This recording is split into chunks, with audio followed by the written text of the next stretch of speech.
Mr. Johnson was visiting in an apartment with a friend when this soon-to-be deceased person came over and confronted him, and for reasons unknown to Mr. Johnson, continued to harass and get physical and aggressive and ultimately attacked him inside this apartment. And during the struggle, Mr. Johnson was armed. He got to his firearm. While this other person was trying to take it from him, he assumed to shoot him with it, and he fired off a shot without much aim and shot the guy, but he continued to struggle. In fact, he lived until the police arrived and then was later taken to the hospital, where I understand that's where he died. And Mr. Johnson did leave the apartment. It wasn't his home. He wasn't there on familiar ground with people that he knew, except some of them, and then left and ultimately was arrested and charged with this crime. We think the decedent may have had some connections to others in the gang, perhaps, because when Mr. Johnson got to jail, he was attacked here. He has a broken eye orbit. He was pretty severely beaten, and he's now being held in protective custody here in the jail, in the infirmary. The person who called 911, Ms. Transy Johnson, and the victim, the deceased victim, and Mr. Tyrell Jordan were on scene.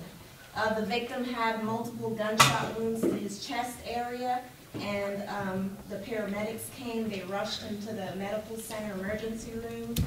He later died from injuries sustained from those gunshot wounds, Judge. And the doctors told the police that he was shot once in the lung and once in the liver. The crime scene investigators collected a total of 3 shell casings from the crime scene. So he wasn't shot once, and he was shot at 3 times. Judge, the officer spoke with Ms. Johnson, the person who called 911, and she stated that on the day of the incident here, this defendant was at her apartment. It appears Ms. Johnson was romantically involved with this defendant as well as the victim in this case.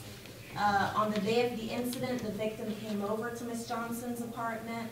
The defendant was there, and at that point, they began to argue.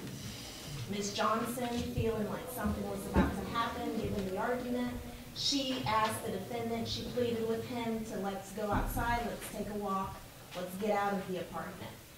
When they were outside, shortly thereafter, the defendant told Ms. Johnson that he was essentially going back to the apartment because he wasn't scared of the victim.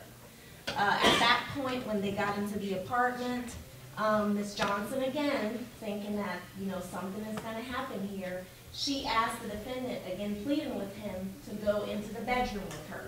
So they go into the bedroom, they close the door. Shortly thereafter, the defendant says, I need to go to the bathroom.